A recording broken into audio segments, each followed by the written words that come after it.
Welcome everyone. It's really exciting to be here. Let me just sort this out. We've got a really excellent pair of fantastic contributors. We're going to be talking about growth mindset, which I think is something that all of us in Suzuki are very familiar with, but hopefully there'll be some ways to incorporate it in a more active sense into our teaching and practice if we're parents. And the book we're discussing, and that we hopefully have mostly read, I have to admit, I've mostly read it, not completely read it, is Mindset by Carol Dweck. And she is really the person who has put the name to what we all recognize, and particularly within Suzuki recognize that Dr. Suzuki kind of had an understanding of as well. We are all muted until the breakout room. So what will happen, sorry, I look like I'm frowning it, so I'm in a very bright room. What will happen is we will hear from Catherine Hay and then Vourneen Ryan, and Kath is a Suzuki violin teacher and also pianist up in Northern England, and Vourneen is a mindset specialist and also working at Dublin Conservatoire of Music. So we're really delighted to have those two people, and thank you, Jane, for putting us in touch. And I will fill up a little bit of time if necessary, and then we are going to have a tiny little break, just literally comfort break, I believe is the appropriate way to talk about it, and then we'll go into breakout rooms, and we will finish by 6 o'clock at the latest, perhaps slightly earlier. That's 2 hours if you're not in the UK. So welcome everybody, thank you so much for coming. I think that we will probably pick up a few more as we go through. It's only 4:02 at the moment, but Catherine, I am going to pass over to you. Hi everybody, really nice to see everybody, although I can only actually see a few people at a time on my tiny screen. The reason I'm speaking today, I would say, is probably because I'm trying to practice the growth mindset, really.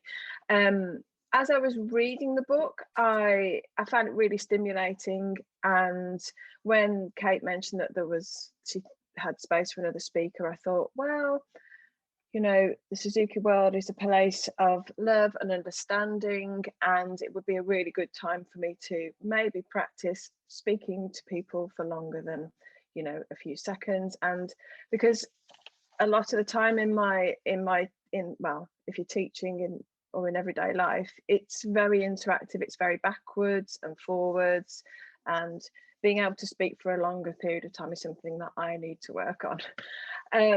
Something that I don't particularly enjoy, but I'm hoping that this will help. Anyway, I don't particularly like to do parent education talks or be interviewed where I have to talk about myself. Lots of judgment issues there that I feel that I need to overcome. So today I am starting.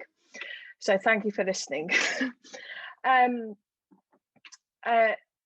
I was going, I listened to a lot of the book as opposed to reading it, purely because I can do other things and bits and bobs whilst still gaining information.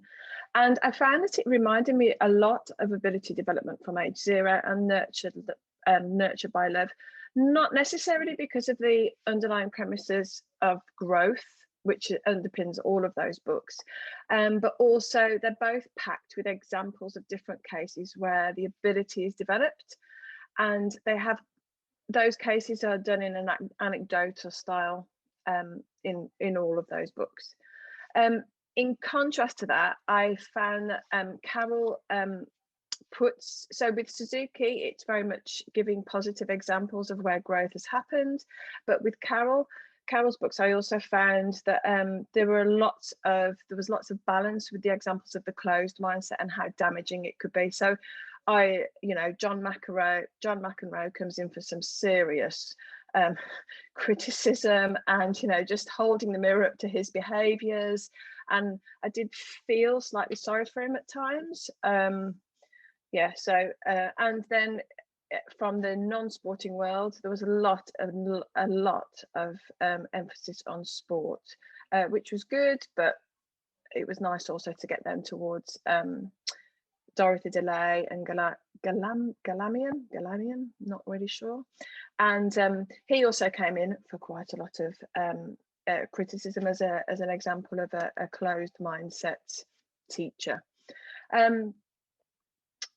The other thing that I noticed about these examples that Carol gave was that it's based upon years of research that backs up the idea of growth mindset. It's not just observational anecdotes that similar to what we find in Suzuki's book. So it was all backing up the hypothesis of growth mindset. And what was I going to say? I was going to say something about, yes.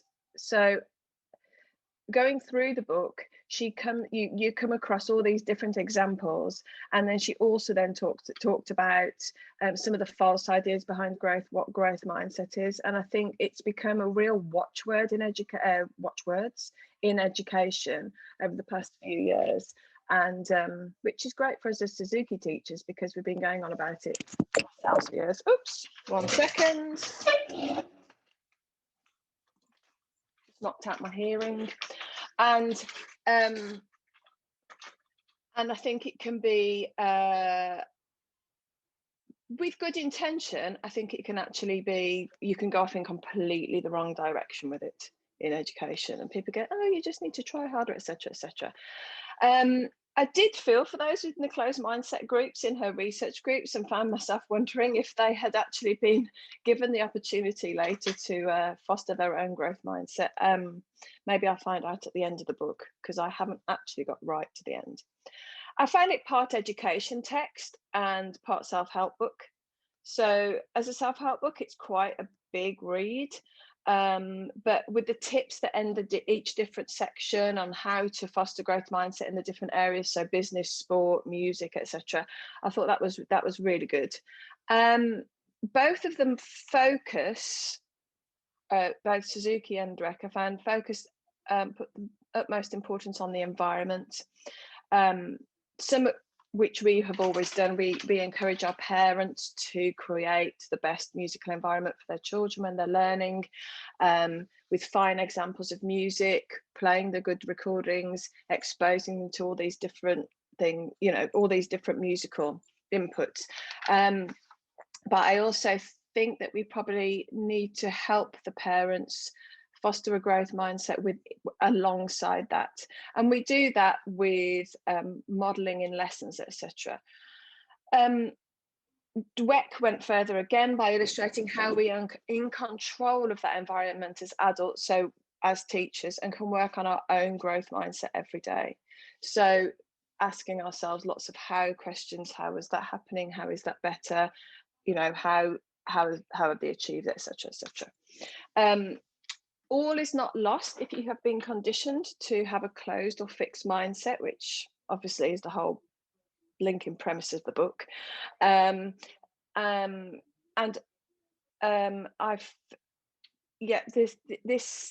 This is where I was going around a little bit in circles, because we have an education kind of model.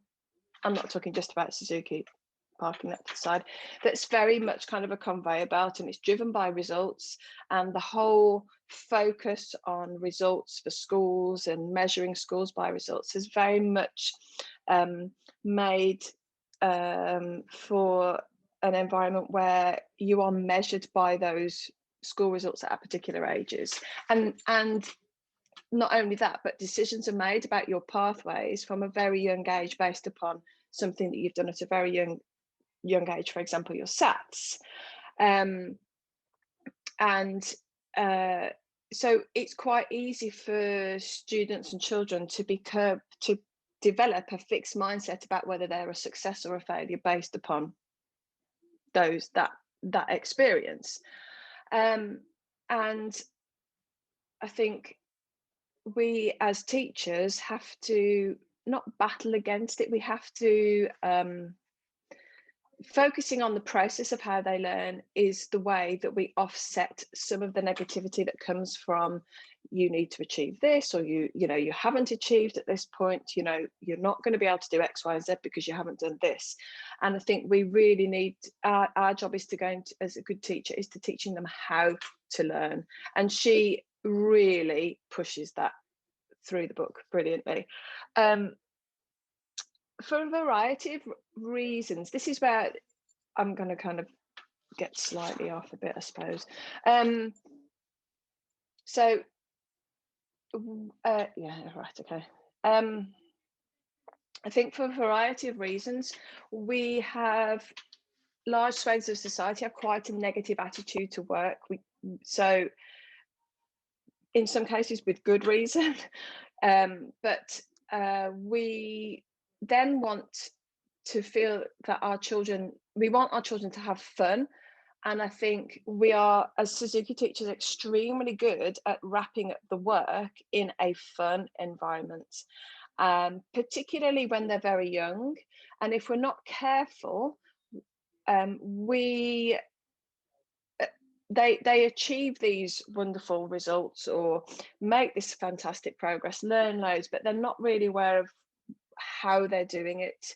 And I wonder whether we need to be more open about and more friendly to use towards the words work, because Dr. Suzuki was, he said children like to work, they take pride in moving forward in the process. They like the process. Our job is to make that process enjoyable. But we've all had experience of the parent that comes for the wants to start lessons because they, I want my child just to enjoy music and I want my child to have fun. And there's nothing wrong with that. We want our children to have fun, but I think at the same time, we need to make the child aware and the parent aware that it is work, and that there will come times when there isn't so much fun involved, and you can't always dress it up in this, super all singing, all dancing experience. And those that just come for fun and we don't manage to parent educate can find it tough when they can find it hard to keep going when it becomes difficult. So I think we need to question ourselves in our parent education.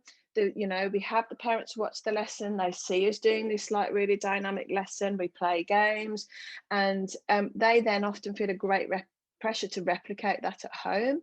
And I think we need to be clear about what our expectations are for practice, and we need to create not only an environment in the lesson where mistakes are welcome, but also model that for the parents. So if a child's making mistakes at home, model all the time to help them create that environment where they're not going to get frustrated. So whether they see the mistake as a process of, no learning is going to happen if nobody makes mistakes. So have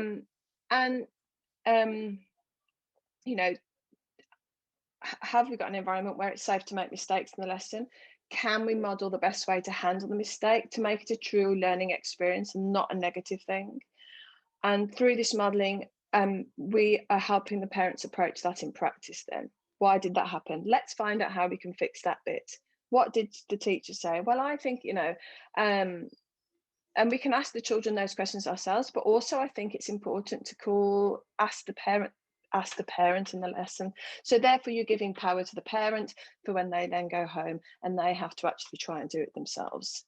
It is not enough for them just to sit there and make make notes and worry that they can't do it. You can run over that for a couple of seconds while I just have a quick look through. Yeah, so Suzuki capitalized on the idea that children like to have fun, and it became an essential part of the lesson. Okay, creating a growth mindset lesson environment for both the parent and the teacher and the child. That's what I was going on about. Okay. Part of it, I think, is about reframing what we think success is. So I think is it Teaching from the Balance Point by Ed Kreitman, and where he goes to the Suzuki Institute or summer school and he hears the conversation between the two parents. Oh, my child is on that, and he's walking along, you can hear this conversation. Oh, you're in this class. and he counts to 10, and by the time he's got to 10, they've established that one child's on go tell not Rody, and another child's on something else much further on. And it's all about us assessing what piece they're on, etc.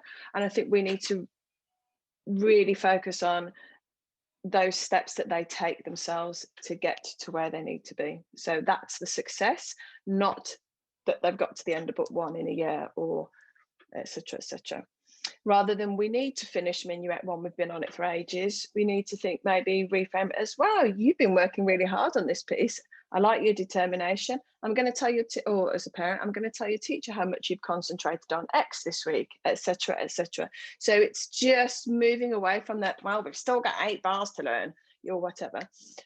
Anyway, and I think as teachers, we also need to, I've written model empathy for the parent. Oh, holding them up as fine examples of the Suzuki team. So really making them part of that. Your mom and dad is so helpful in practice. They've been, you can tell that they've listened really well in the lesson. I mean, that sounds quite patronizing. It depends on the age of the child. But, I think we're all children at heart, and everybody likes a bit of praise.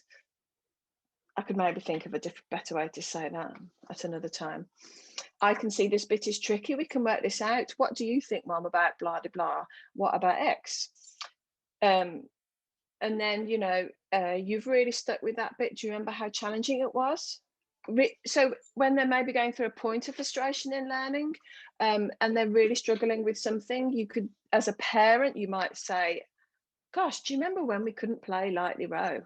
And it was so difficult. And do you remember how challenging that was?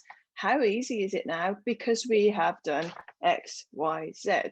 Not because you're a super talented child or anything like that, but just because we've done these processes. And I think then they will start to get that idea that it is a process, it is work, and it's fine. And those are the stepping stones. Only thinking that they want to have fun can lead the parents or teachers to ignore the lack of progress of learning and this does the child a disservice, I think, because they can work. We see it all the time, and I don't think there's anything wrong with calling it that. They take pride in their learning. And I was just going to say, what they've achieved becomes more important than the journey. And I think when we are teaching the violin, but really what we're teaching is the child. And everything that we're doing with them is equipping them to go out and do other things in the real world. Some of them will choose to become violinists. A vast majority might not. And that's totally fine, but we're giving them the skills to break down other difficult things in life and to give them confidence that they can do it. It's the how that will lead them from the twinkle to Mozart to Mendelssohn, not the achievement of twinkle. Oh dear, sorry, can you hear my dogs? They've just gone bananas. That's fine. Thank you so much, Kath. That's really, really wonderful. And I think a brilliant point about the modeling it in the lesson. And I think this is something we can all do as teachers, is give the parents an opportunity to practice whatever it is they're doing, whether it's making a bow hold, whether it's praising their child. All of those things we can do much more than a lot of people do. So thank you, Kath. We're going to do Q&A later, so Kath, if you want to remute so that we don't hear your lovely dog. Sure. Sorry. No, it's fine. Thank you so much. That was brilliant. And Vourneen, I will pass over to you. Okay, hi everybody. Kath, that was amazing. It makes me want to retrain as a Suzuki flute teacher. So I think I will, because it's just amazing to firstly see everyone here today that is so interested in teaching and into kind of nurturing these young people. So I think it's really a beautiful idea, and well done, Kate, for starting it all. I think it was your idea. So basically what I'm going to talk today is my background. I'm a professional flute player. I'm Jane's daughter-in-law, and my husband's Suzuki teacher. So this is kind of why I'm here today. I'm a performance psychologist, and I teach flute, and I lecture in entrepreneurship at the Royal Irish Academy of Music. So how I came to this was I was a performer and I was suffering stress and all those things. I was in a professional orchestra, and I retrained as a sports psychologist because there was no performance psychology available courses. So I actually, a lot of my research and a lot of what I'm going to talk today, and I thought, Kath, it was interesting what you said as well, a lot of it comes from the world of sports. So they're kind of miles ahead of us with how they're dealing with educating young, athletes and what they're doing. So as part of the youth academies now in a lot of countries, they're using this concept of growth mindset training, and like all the coaches and anyone who's involved in children or athlete education have to kind of be of this mindset and train themselves. So anyway, so the presentation I'm going to do today was actually a staff training for the Royal Irish Academy of Music, and it was to do with entrepreneurship and growth mindset training. And so a lot of the slides here, they come from a sports psychology background, especially from Canada, but all the references are at the end of the slides. So if Kate, I can send them to you as well. If anybody wants them, you're welcome to them. So so this kind of came from a staff training, talking to students. I suppose where I teach, we're still very much of the master apprentice model of learning and of teaching, and we're trying to go more into the collaborative learning environment through ditching assessments, talking about the proper way to give feedback and all those kind of things. So that's kind of where I'm coming from. This is where this presentation came from. So I'm just going to share the screen. There's no videos or anything, so it should be straightforward enough. And slideshow from beginning. Okay, great. Can everyone see that okay? I'm just going to jump in and remind you, if you can't see enough, you hover at the top and your view options will say fit to window, and then you can see everything, because especially if you're on a Mac, it doesn't do it automatically. Okay. I'm excited. Thanks, Vourneen. Over to you. Okay, great. So before I go into talking about growth mindset, which obviously you've all been reading the book, and it did come from Carol Dweck, and she's obviously the master of this movement. I just like to talk, what I was talking to the staff in the Academy of Music in Dublin was about what we want to cultivate in our young musicians. So passion, purpose and curiosity, positivity, so productive ways of thinking, proactivity, effective goal setting, and perseverance, so talking about resilience and growth mindset. Now, growth mindset obviously is part of those four ideas or concepts. So it all kind of will make sense in a minute. So looking at positivity, productive ways of thinking, so we wanted to cultivate with our students how they could have more autonomy over their own learning, so focusing on what they can control through their own effort, their attitude and their response to their own education and response to stress or performance stress.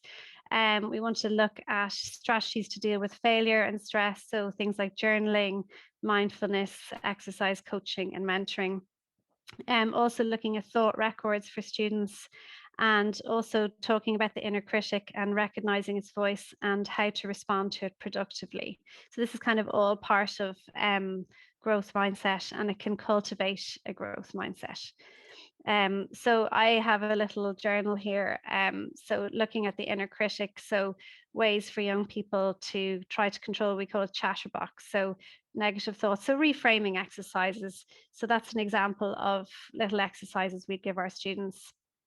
And then looking at proactivity, so goal setting, effective goal setting. So again, giving students autonomy over their own learning, trying to focus on process goals and performance goals because they're more controllable. So process would be task focused goals, performance would be the standard or doing your personal best. And then we're trying to go away from outcome goals, which is the winning or the exam result, and because obviously that's not something that is in our control all the time. And this is a difficult thing because a lot of what we do is assessment based and competition based and audition based at some point. So but as teachers, we're trying to go more into the process space and the performance space. So then we go to resilience and growth mindset. So we're trying to cultivate resilience, so giving coping strategies, the ability to bounce back, having a positive outlook or productive outlook, confidence, mindfulness, cognitive restructuring, coaching and mentoring. And then we're going on to growth mindset training. So people with a growth mindset, we know this from the book, they believe talent and intelligence can be developed. And with a fixed mindset, believe that talent and intelligence are fixed traits. So people with a fixed mindset tend to need to prove. Their whole kind of driver or their motivation is to prove, whereas people with a growth mindset, their driver or their motivation is to improve. So I like that. It's a kind of an easy way to think about it. So fixed is like prove, growth is improve. So what kind of mindset do you have? So people with a growth mindset, you'll know this from the book, and this is the kind of things they'll say: I want to challenge myself. When I fail, I learn. Tell me I try hard. If you succeed, I'm inspired. My attitude and effort determine everything. So like we talked about before about the controllables, a growth mindset, effort and attitude can be controlled, which is great. So it's the growth mindset is part of that control, the controllables way of thinking. Fixed mindset would be, I'm either good at it or I'm not. When I fail, I'm no good. Tell me I'm smart. So this is my abilities determine everything. It's kind of trying to prove. So the difficulty we have, I think, well, in the way I teach, which isn't Suzuki, unfortunately, not at the moment, it's basically I was taught with a fixed mindset teacher, so a lot of conservatoire teachers have been taught in that model, and we're just kind of replicating that back to our students. The master apprentice, what I say goes. So this is something we're really struggling with in our institution. So how do we harvest a growth mindset among our students?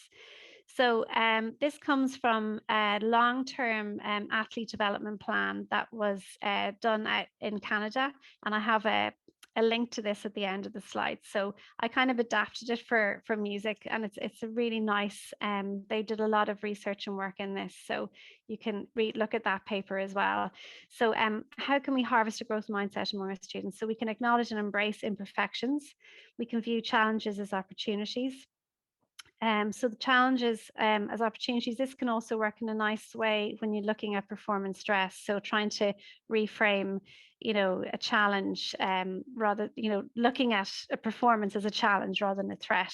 So again, reframing challenges as opportunities, looking at different learning tactics. So I think it's really important to know if a student is an auditory learner, visual learner, kinesthetic learner. Plenty of quizzes online. They're very effective. So that can be a nice thing to bring into your lessons. Follow research on brain plasticity. This is always growing. There's always more research going out. Replace the word failing with the word learning. We can encourage our students to stop seeking approval. We can value the process over the end result. So again, this is looking at really focusing on task-focused process goals during the lessons. Cultivate a sense of purpose. So I try to, with my students, keep going back to the why. I don't know whether you've all read the Simon Sinek, the Start with Why. And he just says he really believes that to find, looking at passion and purpose and curiosity, it all comes back to the why. So if you can feel, if the student or the person knows their why, that can be a real driver. It can be a motivator, and it's intrinsic motivation. So again, it's going back to, why am I doing this? If I really want to do it, then I will do it. No one's going to have to tell me to practice or whatever. So it's trying to cultivate a sense of purpose, the why, through dialogue with the student and through nice exercises. And I have a practice journal I use with them where they kind of collaborate. It's more collaborative learning. Celebrate growth with others. Again, that's looking at playing with others, which I know in Suzuki you have group lessons and group sessions, which is great. Emphasize growth over speed. So again, what Kath was saying about, did you get to the end of book one, sort of emphasizing growth rather than when you're getting to those milestones. Reward actions, not traits. Redefine genius, which I think is interesting because we have this kind of myth around genius in classical music world. So redefining what is genius. That might be another interesting book club topic. I don't know, there's probably lots written about it. Portray criticism as positive. Dissociate improvement from failure, and provide regular opportunities for reflection. So I think it's really important to get the student to reflect on their own work through journaling practices or through dialogue if they're too young, but to reflect on how did it go and having that kind of checking in time. Last slide for this bit, it's a place effort before talent. Highlight the relationship between learning and brain training. So actually educate the child about the brain, because it's really interesting. Fabulous books out for children now. It shouldn't be a hard thing to bring into the lesson, because it's so much part of the learning process.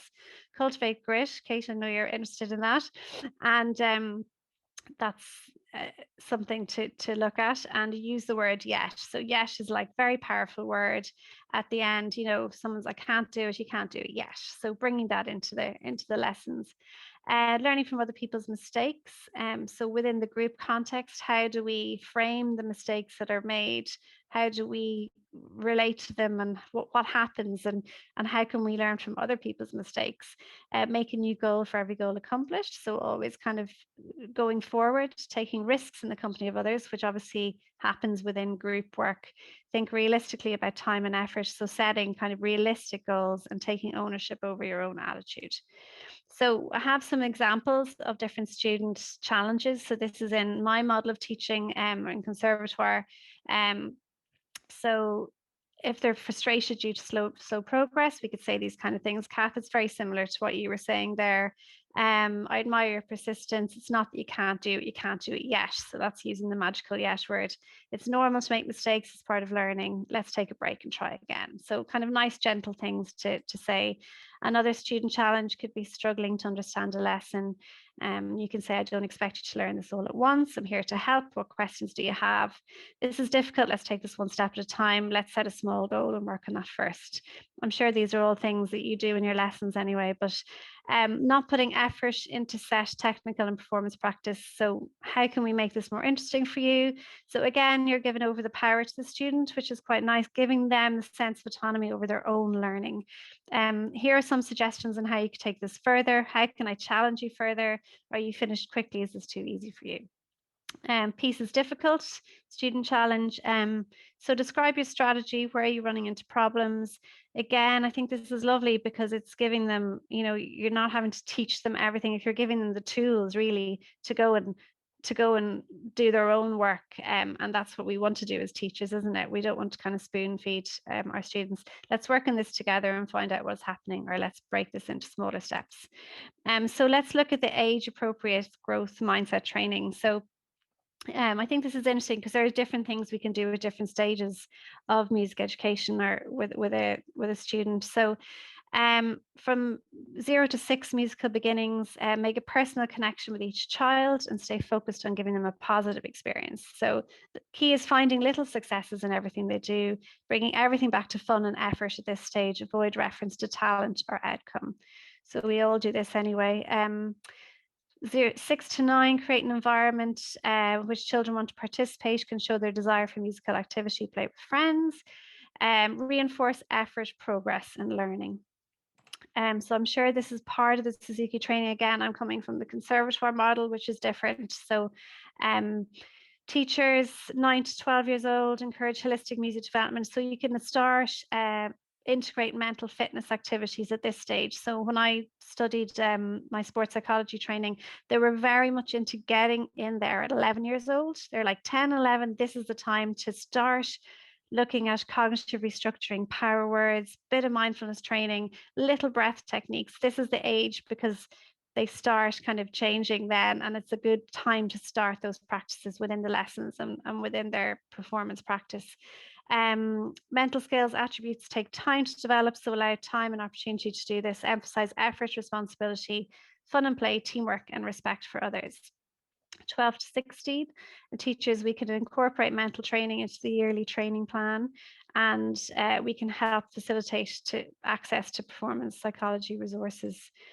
16 to 23, focus on the positives. Teachers can do that, setting simple process goals, and then also avoid mental or emotional burnout at this stage with participating in too many competitions and performances. 18 plus, again, very similar, avoiding mental and emotional burnout. As teachers, we have to be careful of that. And again, looking at the purpose, keep checking in on their purpose and their why, and enhances their trust, sense of autonomy, and self-determined motivation. And that's it. So lastly, this is me. And I also have this is a sample practice diary we use at the Royal Academy of Music. I wrote it. Basically, we have to do this week. They have to agree. This gives them their sense of control and autonomy. I agree with instructions above. So this creates the dialogue. The to do this week creates the dialogue between the student and the teacher. Then you have your practice goal. We said practice goal rather than performance goal because we thought it's practice diary. We have, the days, the practice record, and then how did it go this week? So again, that this is the reflection time for the student. And then I also have a little feedback form you're welcome to take off me.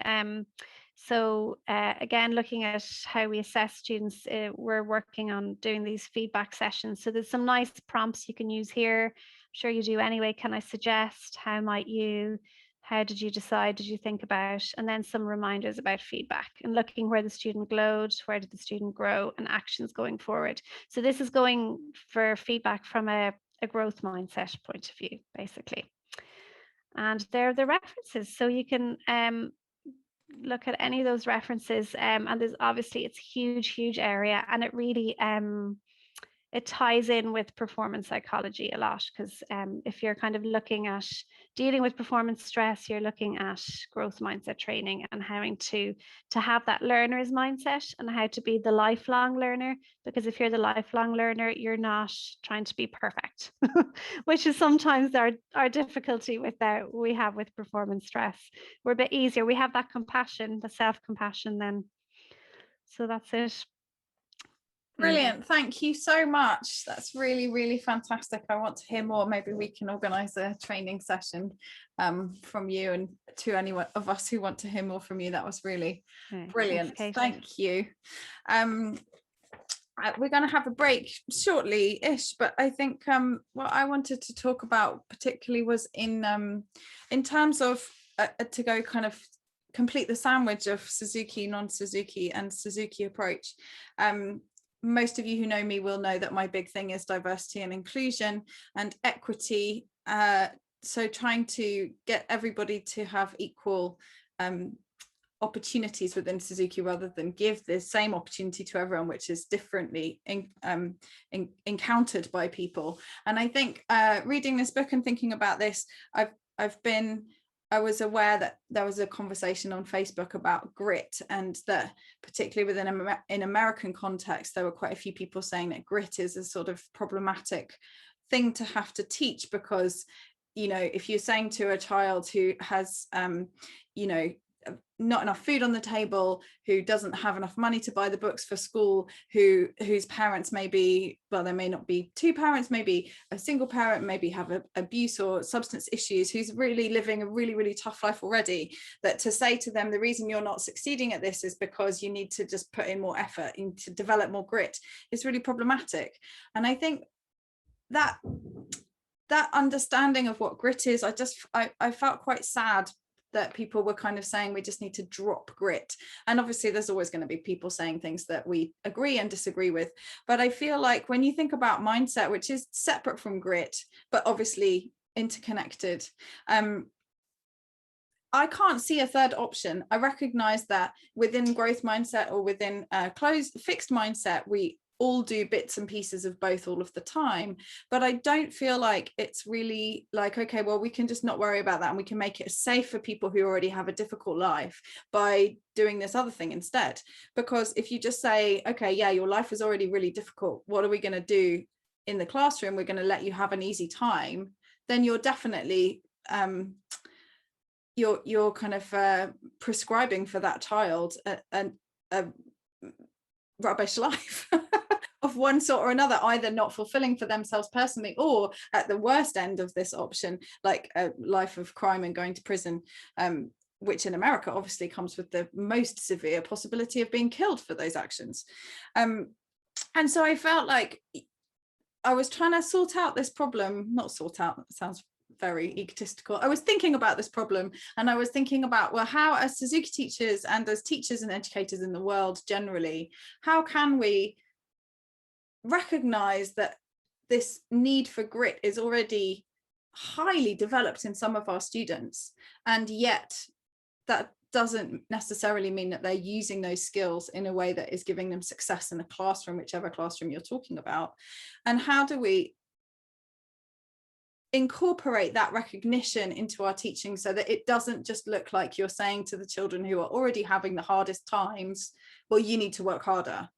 And I think for me, I came back to the idea that it's actually about recognizing privilege and talking about privilege and recognizing with compassion where everyone is coming from. And, you know, we're incredibly privileged to work with groups of children that we know really well. We know their parents, we know roughly their background, particularly since lockdown. We know what their houses look like, what their homes look like, whether they have good internet. This is a very kind of basic description of their kind of socioeconomic situation, as whether they're on 3G and it keeps dropping out, and their lessons have been fraught with difficulty because they're on a phone, sometimes they've run out of credit. Like, all of these things are indicative of a whole nother set of problems.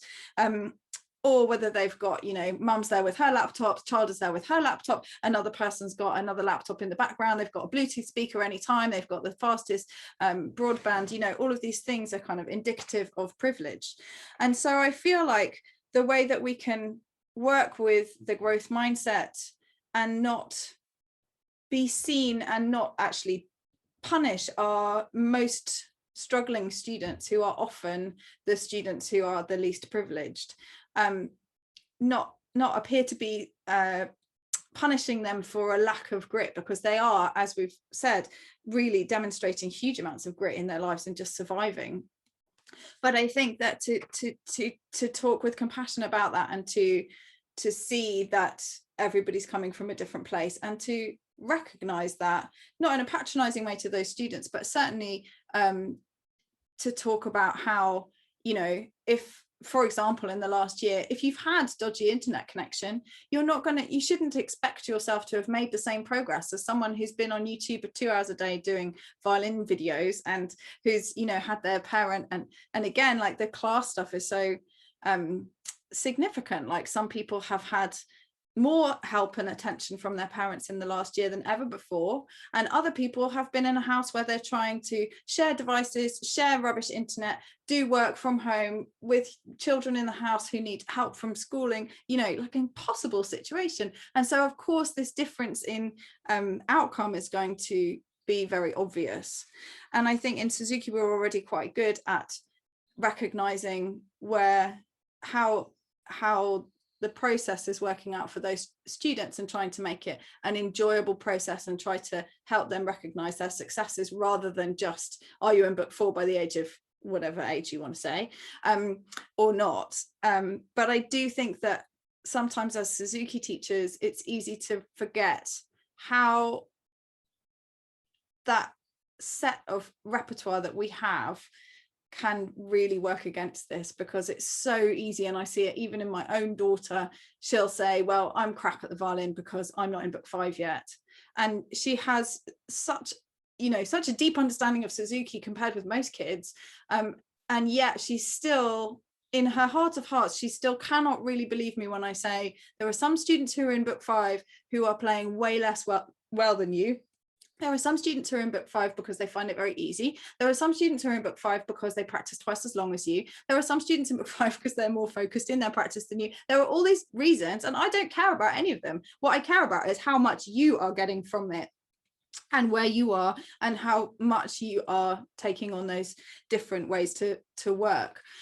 So I think that it's funny, in my training I was always told that I speak too much. And I think that the more I think about diversity and inclusion, the more I think, well, we have to use our words. We do have to say these things to our students, because if you are literally just teaching the instrument and imitating and talking about practice, there's all this stuff that doesn't get recognized. And I feel very strongly that there is a place and a time for us to recognize those things, and particularly in group lessons, it's really useful to talk and have those conversations with your students, especially once they're kind of 10 up, about why some people might be doing differently well. From the outside, it might look like they're doing differently well. So I think that you know, I think there's that we can try and incorporate. And I think the other thing I wanted to kind of float as an idea is that we can talk with our students about how someone who has come from a background of never hearing classical music in their homes, never having been to a live concert of any sort before, not knowing anyone in their kind of inner circle who plays an instrument, that for them, perhaps, hopefully, perhaps the benefits and the joy that they're going to experience of being offered the opportunity to learn how to do those things, how to play in an orchestra, how to play at the Royal Albert Hall, how to you know, how to play a violin concerto or a piano concerto before they leave school, these things that many of us who come from those very musical backgrounds take for granted, that is, you know, just like people who kind of say, oh yeah, I was the first in my family to go to university. If you're the first musician, whether you become a professional or not, it doesn't matter. But if you're the first musician in your family who can say, I was the first musician in my family, that's an amazing gift that you've given yourself and that your parents have given you and worked together on. And so I think that we can also talk about how much more there is to, or not how much more, how different it is for different families to be involved in Suzuki, and that one set of what you would think of as results is completely different to another, even if on paper they look exactly the same. And that's another reason to keep coming back to the process and making sure that they are recognizing their learning journey and not just thinking about what piece they've got to. Does anybody have any questions? You can either put your hand up, wave at me, or put it in the chat. And who it's directed to. Jane. I just, it's not really a question, but I think what you just said then at the end is so true, because I think we do, certainly I find in Suzuki, some of the most satisfying students are the ones where there's absolutely no musical background at all. And I mean, I've got one family who I've never before had local pupils, because I live in a urban area, and most of the pupils I've had have come from, you know, they've traveled from the more educated others. I mean, that sounds terrible, you know what I mean though. But this family just lived down the road, saw people arriving with violin cases, and the dad came and knocked on my door and said, do you teach the piano? And I said, well, sorry, I don't actually, but I teach the violin. Anyway, he signed his 2 kids up. And he doesn't understand a thing about music. And it's been such a fantastic challenge to me, and an experience, because as you say, you know, they're the first children, you know, the first people in their whole family. The grandparents live on the estate somewhere as well.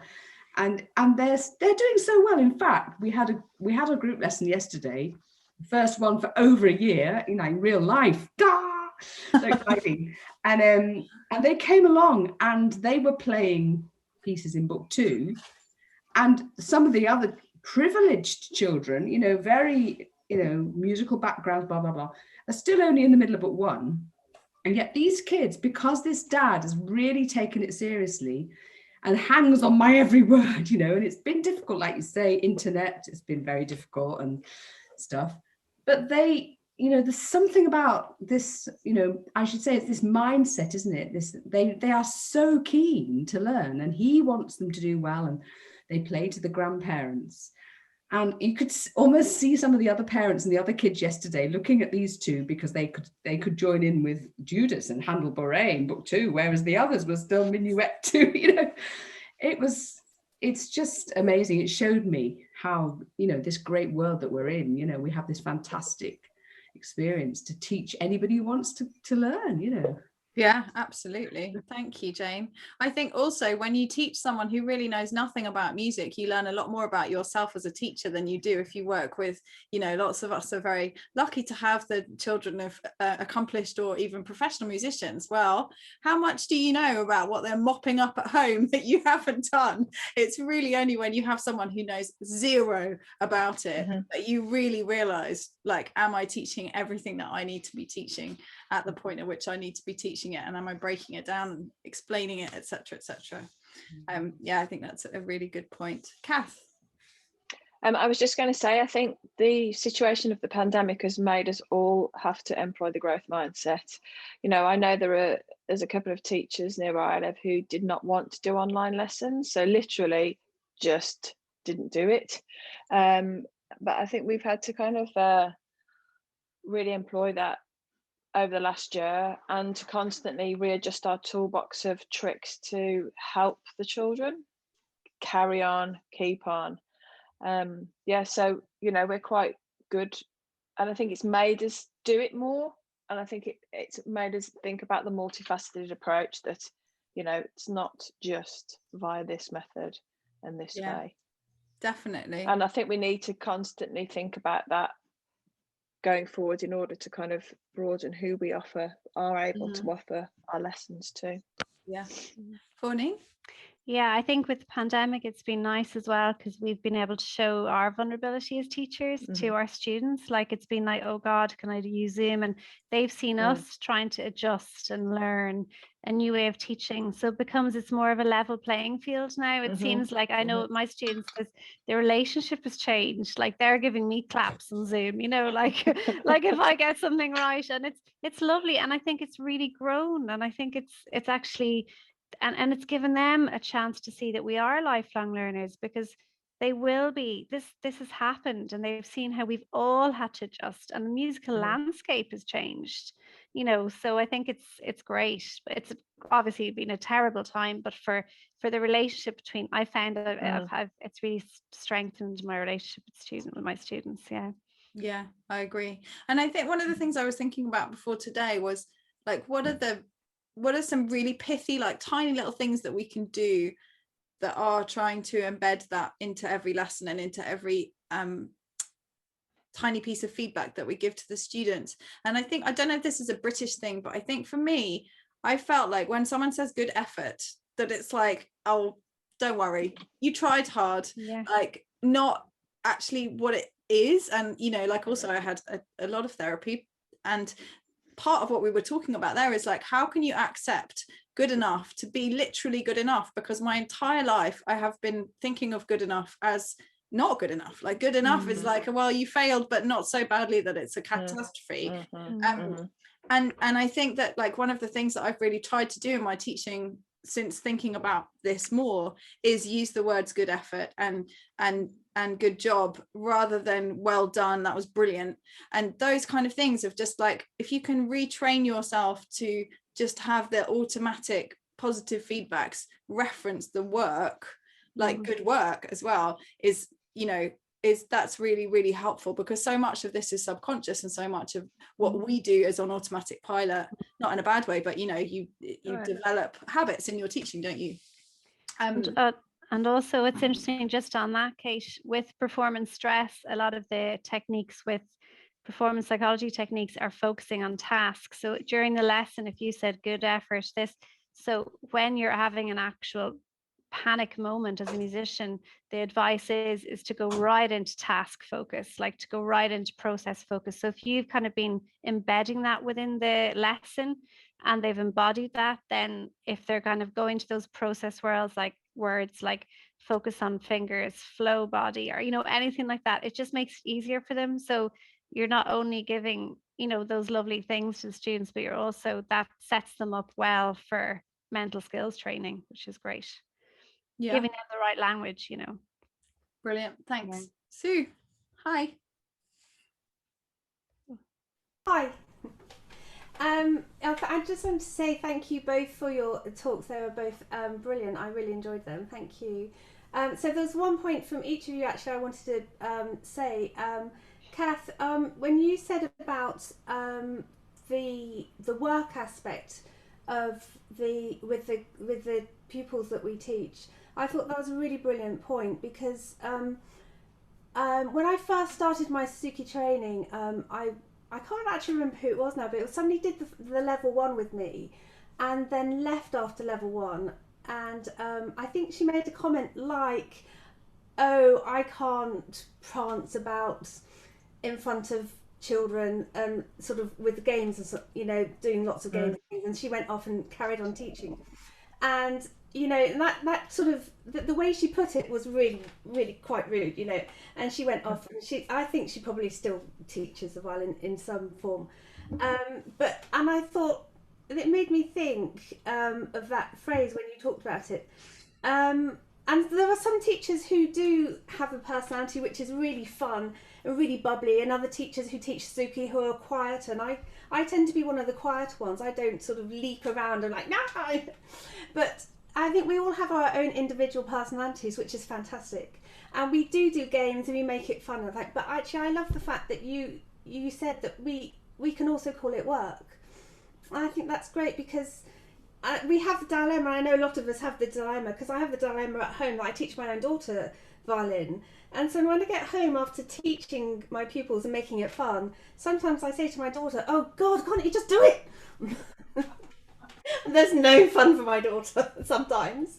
There's absolutely no, luckily she's out at the moment. But she would say, she'd come on straight and say, oh really, there's no fun. And yet she's still doing all right. She plays the violin, and she's done it with less fun than some of my other pupils as well. And so I think we can do it calling it work as well. But obviously, I mean, there's got to be somewhere in the middle where we make it as fun as possible. We can also call it work. So I'm glad you said that. It made me feel a little bit better.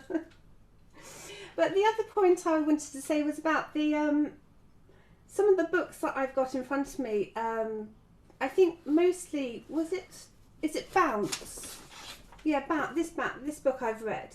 And I was thinking about the inner game of tennis, and think books like that is the sports side of things. Why is sport so much more ahead of music in like analysing these things and getting sports people? Yeah, is it? Yeah, okay. They're so much more advanced, and they're looking after the athletes and people, and they're so much more well cared for. And us musicians are like and left behind, and it's always like the inner game of music was only written because the inner game of tennis was written first. And then somebody, a double bassist, I think, wrote the inner game of music. It's like, oh God, we're all an afterthought. Moan over. I think it really is a lot to do with money, sadly. But I wanted to say also, I think serious fun is a really good phrase. That's a really useful one, that we are making it fun, but it's serious, and you do have to, knuckle down. Like playing the violin or whichever instrument you teach is really hard.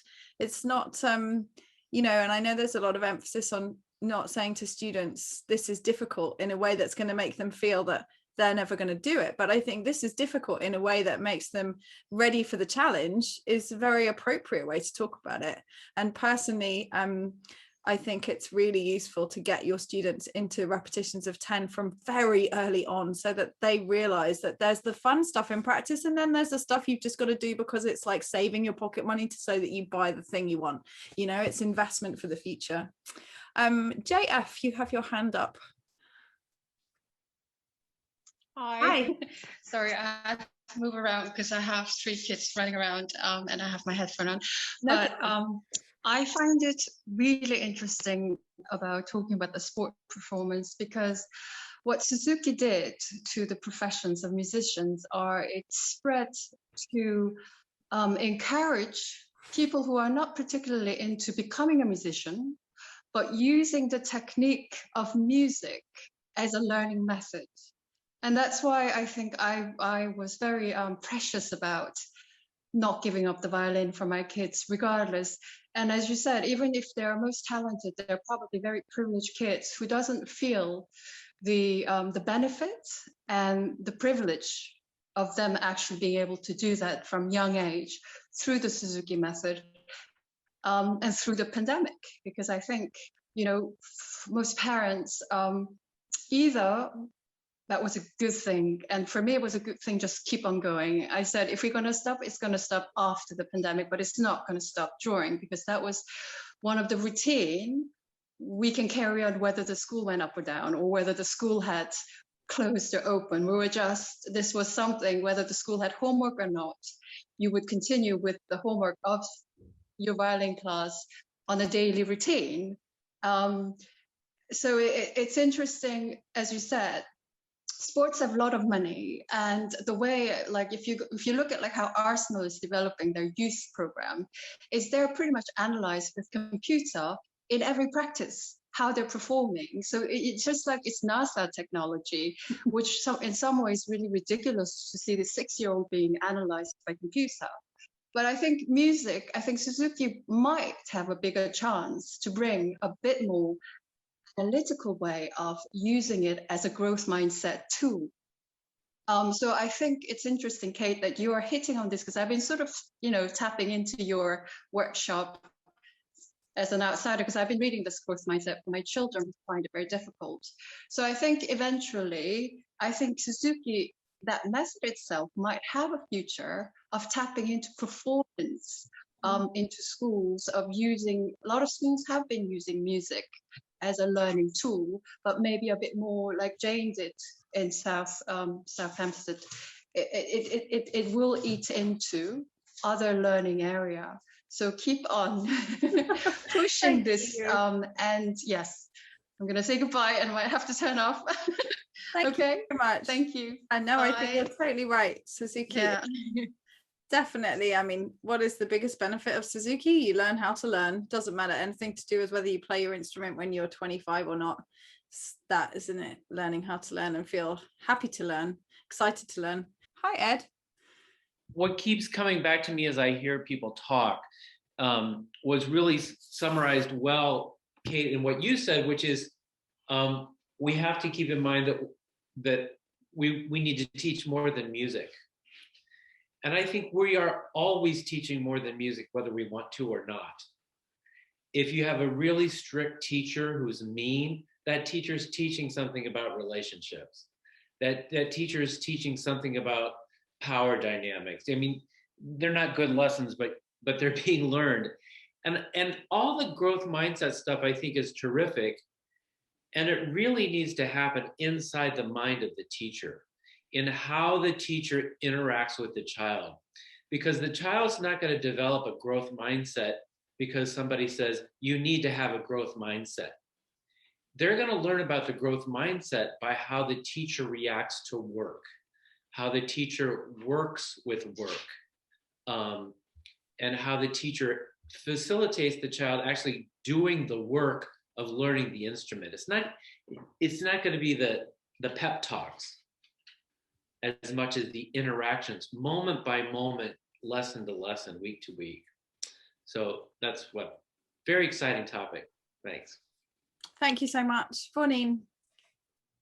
I really agree with that. And I agree with it so much. I think it's like an ethical issue, that the fact that there are teachers out there teaching, when you look at that, the power relations and the dynamic between a student and, you're in a room on your own, in my case, with a student, and if you're really teaching in a fixed mindset way, like how damaging that can be for a child.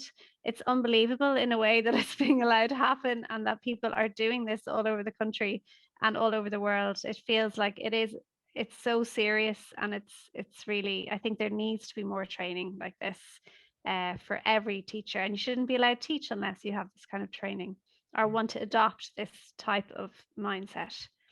Yeah, I so agree with you. Kath, I'm going to come to you in 1 second. I just wanted to say something about that. I think the other thing that I think is really important for music teachers of any instrumental teachers of any sort is that I think something like, I work with a lot of less experienced teachers. I'm director of Suzuki schools. We have 12 teachers, and Suzuki Hub we have 18. Many of them are very experienced, but many of them are not. And what I see happening a lot is so many assumptions about what's happening at home. And if you think about where the intersection is between our assumptions about class, privilege, musicality, ability, stroke aptitude, talent, all of those things, and then the actual reality of how much practice that child's doing, how much help the parent is giving them, how much support they're getting from their teacher, from their parent, from their environment more generally. I think that those two can intersect in a really magical way, where if you're really clear on what's happening at home, you're able to give every family the support they need to really help that child develop their own potential. But it can also intersect in a really tragic way, where you presume that the kids who are less able, or who appear to be to you less able, less committed, have less aptitude, and are not doing so well, that I see so often that those children are just not doing as much practice for partly those same reasons. But if you really work on a level of, you know, the Suzuki idea that every child needs to go at their own pace and we take them wherever they come is brilliant, as long as it's really done in reality. But actually, all of us know that most kids learn at a similar rate. That's why school works. Like, yeah, there are people who get left behind and there are people who are gifted and talented, awful phrase, but mostly most classes learn what they learn in year 1, what they learn in year 2, what they learn in year 3, etc. And that works because humans are quite similar, more similar than we are different. And therefore, if every one of your students was doing half an hour practice at home every day, then they would roughly learn very similar rates. And I think what happens in studios is that we have a huge diversity of development in our students, and we put a lot of that down to the individual students' aptitude. And actually, I think it is much more to do with how much work they're putting in and how much help you've provided for them and their parents for what they actually need to be doing. And it goes back to that thing of like, if we're only teaching the children of musicians, then they can mop up a lot of the stuff and that you've left out as a teacher, and then that means that the children of the non-musicians who don't have any of that kind of inherent support in the home get left behind even worse. And that is partly why there's that big difference. So I just wanted to say that I think it's really important to really dig down into what is happening in practice, how effective it is, how much is happening, how well you've set what you're doing, and to be really clear on that with your students. Kath? What Vourneen was saying about this crazy idea that you have a teacher in a room with a child who could be essentially, it's like in a form of like psychological abuse if you're teaching them with a closed mindset, a fixed mindset. But then you extrapolate that out to 1 to 30, and the fact that those children in a primary school will spend 5 hours a day, 5 days a week, potentially with a teacher which is where I was then going to go with the fact that I don't necessarily think that the education system is particularly well oiled and working well even. No, I agree, it doesn't work well in all situations, but where it does work, it's good. Just got to keep on keeping on. Never understood why there's so much resistance against actually finding out what's happening in practice. There's so much because of fear of judgment. It's fear of judgment on the part. As a parent who has been to lessons, I think it's that, because they always feel that they're not doing enough. I understand from the parents why they don't want to be put on the spot, but from the teachers, if the two choices are you risk slight embarrassment but you really know what's happening and therefore you're equipped to help the parents do their best, or you risk like 5 years down the line that family feeling like they're a failure and their child is crap at the violin or the piano or whatever, because actually what the problem is that they just haven't done the right kind of practice or enough practice, and they've made all those assumptions that everyone else is practicing the same as them because their teacher doesn't actually explicitly tell them. So which is worse? Obviously a briefly difficult conversation. But yeah, it's I guess it's simple solutions for complex problems, isn't it? I thought it was interesting what you said though about knowing the background of the children, and I think it is very important if you're trying to measure them against other children to a certain extent, but also, I often have parents go, oh, we haven't managed to work on this, and I always say I just teach however they come. I teach however they come.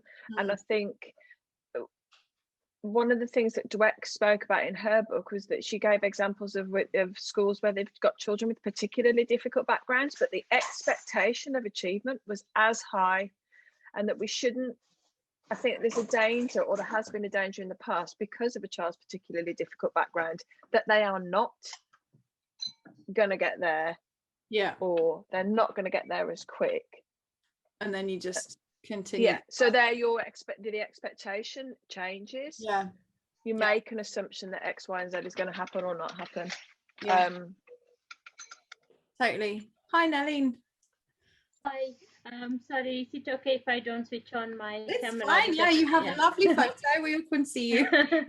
Yeah, thank you. And thank you for the talks. I really enjoyed them. And I have read this book a while back. And so my coming from the discussions, but what I've been thinking recently is all families are different, and so their routines are different, and what so you can explain to them what you need to do, like practice every day, how to practice all that. But however much you say, I think what I've noticed is over the years, uh, their schedules are so different. So from recently, what I've started doing is actually asking them, so what is your day like asking the parents, and then trying to see how I can get them to do it best.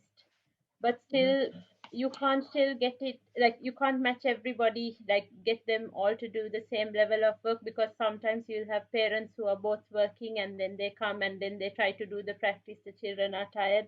And then some parents, even at the same, they must be doing the same like type of job, but they wake up early, and then the level of commitment, what they want out of lessons, and all of that is so different. So now from recently, I'm thinking of a personalized approach for each family. Okay, what does this family want from the lesson?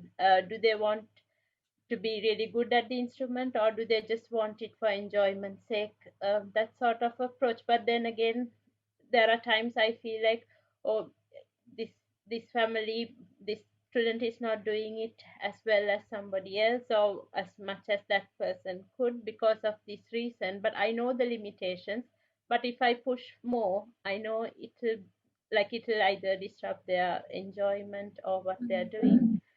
So I don't know, I'm not really sure if that's the best thing to do. But what would your thoughts be? I think that sounds like an excellent thing to do, because the thing about understanding what's really happening in practice is that it frames the context for how that child feels about their progress, doesn't it? So if you have a child who everybody in the room is aware is practicing 3 or 4 times a week, and with a teacher who most students practice 5 or 6 times a week, then it's kind of like you can have an open conversation with them about, because if you feel like you're falling behind, then it's now that you can make a choice, because you're falling behind because it's maths. You're not putting in the number of minutes per week that these other children are, and maybe you're putting more time into football, and you're brilliant at football because you've worked really hard at it, and they can't even kick the ball. So like, it doesn't matter unless it upsets you. And if it does upset you, then let's make a plan to change the amount of minutes that you can put in, and take the growth mindset approach to practice and to the environment that family are able to produce. I think we get a lot of children coming to us who do ballet on a Monday, swimming on a Tuesday, cricket on a Wednesday, drama on a Thursday, and then 3 things on a Saturday. And you kind of think like, so you have got Suzuki as one of your tick list of activities for your kids, but how are you going to actually fit in the practice? Like the 2 lessons a week are a tiny percentage of what you should be doing.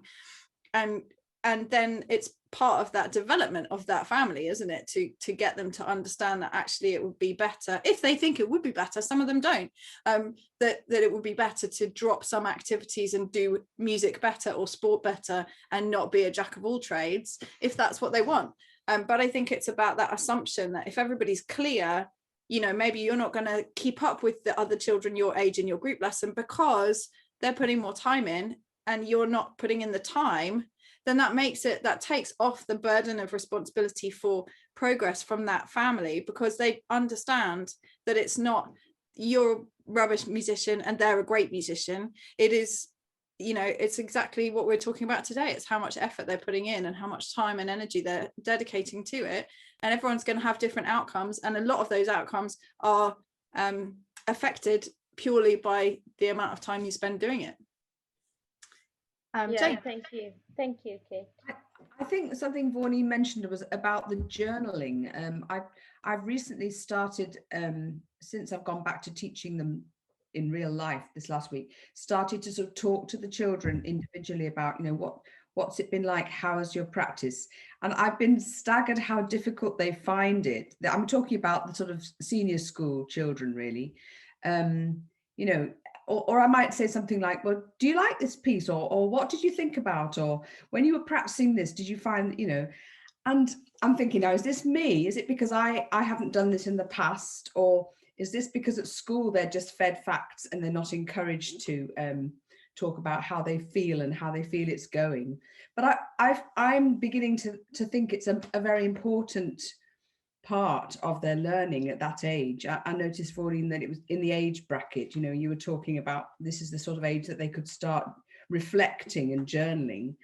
And interestingly enough, two of children who are probably the most advanced, sort of 13-year-olds who are doing really, really well, they don't seem to have any opinion about what they're doing, and they can't put into words. I mean, one of them's quite a shy lad, but they don't. I want to have a conversation with them, and I've known them since they were like 3. So I wonder whether there's any, advice you can give on how to start or how to, make this happen better. Vourneen, do you want to? Yeah, I mean, I think that's why I kind of, when I wrote the practice journal, that's why I included reflection in it, because I was thinking if they get that space to reflect, it's a good thing, and to evaluate themselves as well, because that helps you practice more. So if they can kind of get into that, I wouldn't want to say critic, but our kind of space where they can take a step away from what they're doing or have that awareness, it's good. So kind of cultivating awareness. But I think journaling, it's like there's some really good stuff for kids now out there, like even non-music related, there's the Big Time, the Big Life journal and all those ones, and they're amazing. And but I'd say it's difficult, Jane, to introduce it, like if you haven't done it already, but you will get, I mean, it can be part of the lesson, is like, tell me how you feel about this piece, say how you feel about it and put it on top of the piece. I think a lot of, I mean, yourself, teenagers or people from the age, they just don't want to, they're so embarrassed to speak in the lesson or to say anything about themselves. So sometimes a good way is to get them away and do, like, have a worksheet for homework, and then even put in the words and the music. I'm a big one for putting in the visuals, like, or even creating like an arts and crafts thing of creating your own little cue card of what this piece means to you and stuff like that. I think is quite nice, but I know they're so bad. Like, I have ones that just like, they just do that, like, and I'm like, I'm supposed to be a psychologist, I can't get through to them. I'm like, so as and they're just like, so but they do come back. It's interesting, they do come back if you give them they go away with it and they come back with something, and you can see them kind of blossoming through it. So I'd say keep going with it, and it's lovely you're asking those questions, and I think they need it now more than ever, that interaction. So Yeah, it's so difficult online, hasn't it, really, because in the sense in which we've just got on with the job online, and you can't have a conversation in the same way, and you can't sort of relate in the same way to your pupils. And I've been actually very impressed with the way some of them have just got stuck in and marked up their copies, and they've learned fingerings, and you can explain things online that they wouldn't have listened, about why we use third position, for example. But it's just, now we're back in real life. I think I want to talk more, get to talk. There's going to be a period of recalibrating, isn't there, where we kind of amalgamate what we've learned online to what we knew before and find where the new stuff is. Strangely enough, I find some of them, they then ask, you ask them a question, and their immediate reaction, even 12, 13-year-old, is to look to their mum or their dad, because they've done so much with their parents now over this homeschooling. They've almost forgotten their own voice. Even the children that used to, like I had this group lesson yesterday. It was really weird because they were all static for a start, and you couldn't do activities moving around, but they were all like on the spot, and I was like, oh. I felt I was in control, and I wanted to get them to look at one another, and so I think you're right, Kate. They've got a lot of relearning, kind of recalibrating is a good way to put it. Yeah. And so if we Kath, I see you, but Sue is ahead of you in the queue, I'm afraid. Sue. Oh, I wondered, it was more for the psychology side, so maybe it's for Vourneen or Ed. I just wondered whether when we put our pupils on the spot, because I do ask my pupils a lot of questions, and usually my questions are really simple, and the answers usually, oh, it's an A or it's an open string, but my pupils do look like rabbits in the headlights sometimes. And the reason I'm asking the question, because I don't want to say, well, it's an open string and therefore you do this, because that would be spoon feeding. I just want them to sort of find out the answer for themselves. But I wonder if they feel just scared of getting the wrong answer, so they don't want to answer me. And it's a bit like when we do sight reading, or when our pupils do sight reading, they don't want to make a mistake, so they kind of get stuck on a note and they try and get it right rather than just carry on and embrace the mistakes. And so I wonder if there's some kind of link there, that they don't want to make a mistake, so they'd rather say nothing than say the wrong answer. I don't know. I'm not a psychologist. Yeah, well, I think you've hit the nail on the head there. I think they are afraid of making a mistake, and there's such a kind of culture of shame around that, and that's why the whole vulnerability kind of movement has been so amazing. All the Brené Brown's work with that, and the feeling of shame, and I think as well, like, we've learned in such a way, you probably haven't taught this way, which is great, but you know, it's like, this is the right note, this is the wrong note. There's not many gray areas in music, is there? It's not like if you play an A and it's supposed to be a G, it's not like, oh, that's kind of right, you know. So I think that's difficult. It's like, that's tricky for us, and it's tricky for the young students, because, you know, so maybe, I suppose you could kind of give them the choice, like, is that an A, or, you know, you could kind of give them two options and really obvious the one that's right, and kind of build their confidence up that way. But it's really, yeah, it's tricky, and it's the fear of making mistakes, and the kind of fear of failure is huge area. And it's like, I suppose if we could bring in the self-compassion, and like that kind of self-compassion work with letting them know that it's okay to fail, and that you fail, and you can model that as well through stories, or through, you know, your own experiences, and that's all you can do, really. But I suppose there's only so much you can do, because they're learning it at school as well. You're right or you're wrong, you know, so it's difficult. Thanks. Did you want me to, Susan, did you want me to respond to that? Because you had named me too. Yes, please. Let's do that, and then Kath, I'll come to you in a sec. I want to go back and watch the recording just to listen to your question all over again, because I think you outlined so many important things just in your question and how you're asking the question. I think fear of making a mistake is a big one. I don't want to jump to it explains the whole story, because there's also the experience that if they're afraid of making mistakes in school, it's safe to make mistakes with you, but they don't know that yet. So there's going to be a period of time in the relationship where they're going to have to learn that with you. I also think we can look at how are we asking the question. And I think Vourneen was talking about this, you know, is it this or this? That's one level of asking the question. Another level of asking the question is, what are your thoughts about this? Another level is to say, it seems like you're scared to answer this, or to somehow comment about what's happening in the interaction. And then another one that I will sometimes use is, like, if they say, I don't know, I'll say, it kind of seems like you didn't take much time to think about it. Well, let's take a little time to think about it. But all of these are different possibilities so that they can have an experience with you that is different than what they're getting in other places. And if we're back to the sports analogy, if you think about which team is getting more points, I mean, the culture is giving a lot of points for right answers. We're giving points for thinking and reflecting. And anyway, we have a lot against that process.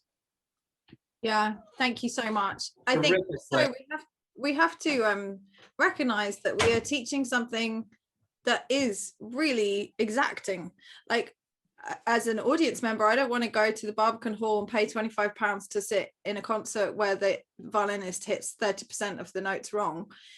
That's not how it works. And so, you know, we have to kind of like acknowledge this and talk about the fact that classical music is designed to be at the highest possible quality. And there are, like, you know, going back to the therapy that I had when I was like, good enough is not good enough, one of the things that he really helped me with was understanding where that you can have an elasticity of approach, and that, you know, if you're putting 12 out of 10 effort into making sure every email you send to every single person is perfectly worded and looks right and feels right, then really you're going to burn out. Because actually, if you're a classical musician, you should be putting your 12 out of 10 effort into the Mozart violin concerto you're going to perform next month.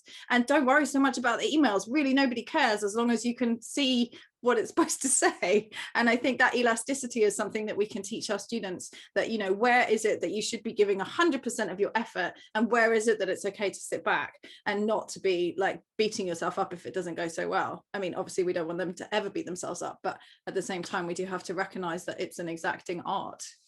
Kath, sorry, thank you for your patience. It's totally fine, because all that happens is I have more thoughts as people speak.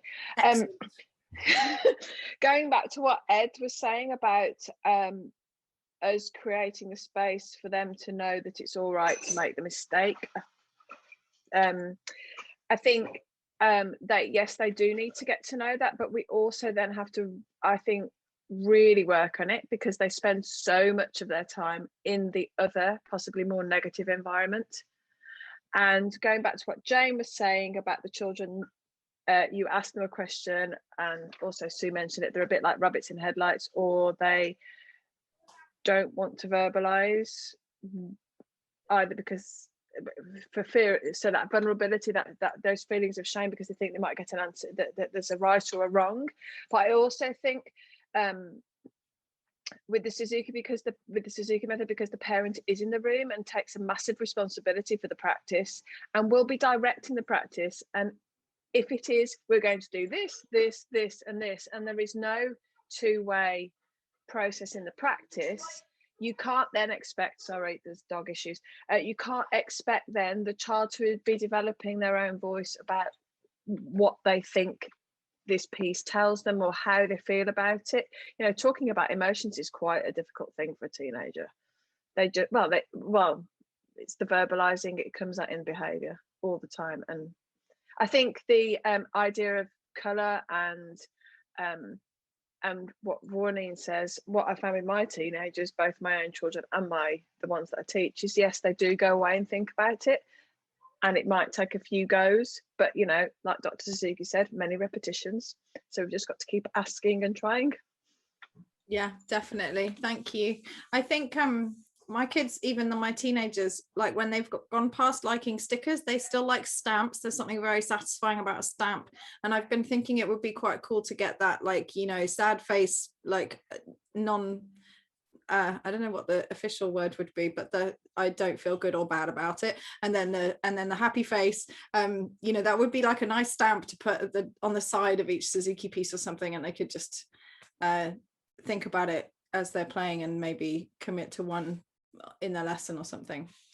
Do we have any more questions from anybody? You don't have to have your camera on if you do not want to. Ed? Yeah, I was going to say something about the idea that music is exacting. It gets further complicated because music is exacting, and it is also not exacting. There are some things that are so subjective and some things that are not subjective. And then there are some things that are a little bit blurry. And I was reminded of that this week when a student of mine was playing the second movement of the Bach A minor. And there's that big G arpeggio, da da da da da da da da da da da da, and the top note, she hit it right in tune, which she usually does. I mean, it was just boom, right in tune. And then as she held it, it went out of tune. And I asked her about that later, and she said, oh yeah, I was checking something else out, and I noticed that happened. But then it reminded me, and she's a senior in high school. I told her this story about Camilla Wicks, who is just an incredible powerhouse of a violinist. She just died. Camilla died recently, but Camilla would do things like she would land on a note, it would be out of tune, and she knew it was out of tune, but it was just gorgeous. And she just loved that note. And it's something that has always really stunned me about her playing. I hear it in her recording of the Walton Violin Concerto is one of the places. And that I first heard her play that live as she was preparing for the recording of that. But to be able to have examples like that to give students, it's exacting, but it's also not exacting. Fascinating. I really want to hear that note now.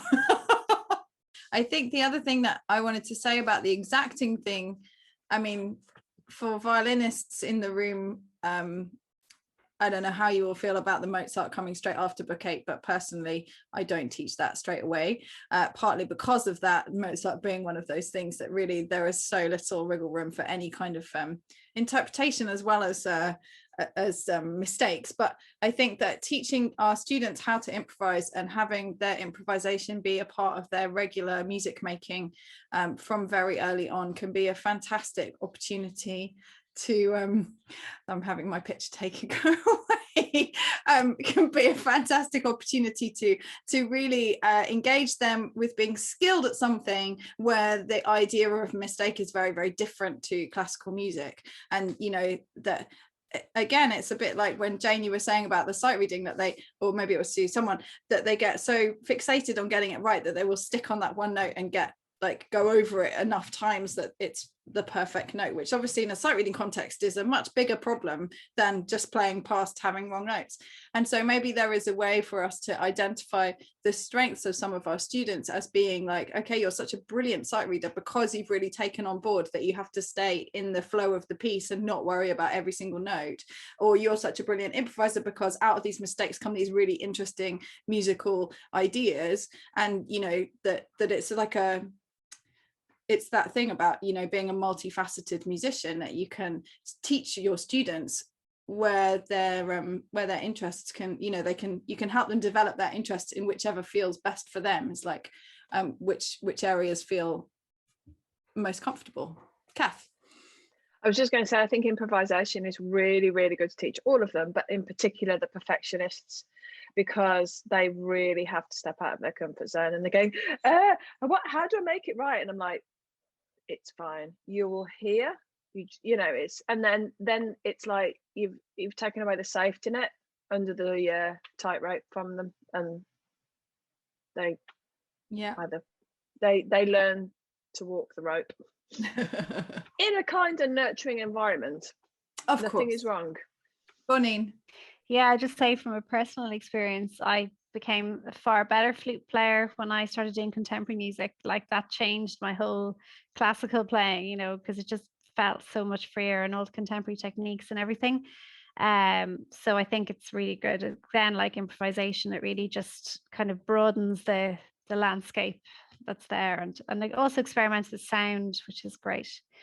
So yeah, excellent. If anyone here is interested in learning more about improvisation, there is a video of the conference I ran in January, had an improvisation session for teachers who don't teach improvisation at all, like ways to incorporate just the very early steps. So email me if you're interested in watching that video. I feel like we are kind of beginning to wrap up. Does anyone have any last thoughts or questions or statements they would like to make? It's been a really fascinating conversation. Thank you, everyone. Kath? It was just a little thing about, you know, going back to the questioning of the teenagers who then don't want to answer. Having sheets of choices or within their journal, things that they can go to that they haven't necessarily written themselves, but that can prompt those ideas, and then getting them to jump off on that. Yeah. I realized at some point I had on my list of never-ending things to do, add happy, sad, medium face to my practice charts, and somehow it's dropped off and it hasn't happened, so I'm going to put it back on and try and make sure that that does happen. Vourneen, do you have any last thoughts? No, I think it's great conversation to be having, and it's great that this exists, and thank you for having me on. It's been fantastic. But yeah, I'd say it's something that I think it's a really good chance or a good opportunity for Suzuki teachers to kind of lead, in this area, because you're doing all this already. And conservatoires were suddenly jumping on the bandwagon thinking, oh, growth mindset, whereas this is the way you teach. So yeah, so I think it's a really good opportunity for Suzuki to grow and to lead in this area, because you have the knowledge and base, and you've been doing it for so long and teaching in this way. So I think it's brilliant. Yeah. Fantastic. Thank you so much. Sue? Yeah, I think it's something that Ed was saying about the out of tune notes. He's just reminded me of my favourite recording of Brahms Sextet. And I had a recording of a group playing it, and on one of the repeats, that on the high note, on one of the high Gs, the repeat was really out of tune, but the whole recording was so musical and so passionate that that was my favourite recording ever. I wish I could remember who was doing it now, but it was on an old cassette, so that's how old it was. But actually, the out of tune note, I grew to love it. I didn't even mind it out of tune because the whole recording was so fantastic. And you just thank you for reminding me of that. I can't play it anymore because I haven't got a cassette player, but thank you for reminding me of that recording. It was so gorgeous and musical, and that's the whole point. That's the musicality of the music was much more important than the tuning of that one note. Yeah, I think when you listen back to older recordings like High Fit, so much of it's out of tune to our ears today, and you think, does that devalue what he was offering? No, he just had a different perspective, and this kind of relentless march towards perfection, where every recording that you listen to is in 5 seconds. I mean, the people I know who are not musicians, who I say, oh, I've got a recording, like, are you recording an album? I'm like, no, I've got 3 hours to record one track, half of which is the same because it's the chorus. And they're like, 3 hours? Like, is it really difficult? I'm like, no, that's completely standard. Like, they will cut that down to the tiniest bit. Anything you hear, even on like Capital Radio, it has been so highly edited to sound different. And then you go to a concert and people like expect the same level of accuracy. And like, since when did accuracy become more important than anything else? And for me, I go to a lot of classical music concerts, and I would rather go and see a band because they're really involved, and sometimes they screw up and it doesn't matter. Whereas so many classical concerts you go to, they're so uptight about making a mistake that all of the artistry is gone. It's just technique, and you just think, well, I don't want to listen to that. That's what it's the worst part of the job, not the best part of the job. So yeah, it's interesting. Any last thoughts, Vourneen? Yeah, I was just going to say in that regard, I think that's another thing about the pandemic, which has been so good, is that I know, like myself and a lot of my friends here, we haven't been able to work with the orchestras, so we're doing Facebook Lives and all these kind of things, and it's actually taken away that whole I have to be perfect for this Facebook Live, because you got your phone, you're putting it up, and you're like not thinking of the tuning of a high E of this. I mean, you're trying to obviously do well, but it's taken that whole for me, I love it. I love the fact we're just putting out content, and doesn't have to be perfect, because everyone knows they're doing it on their phones or their home mics or whatever. So it's kind of among my colleagues, we've just found it amazingly freeing. That whole perfection thing is kind of being lifted a wee bit, which is nice.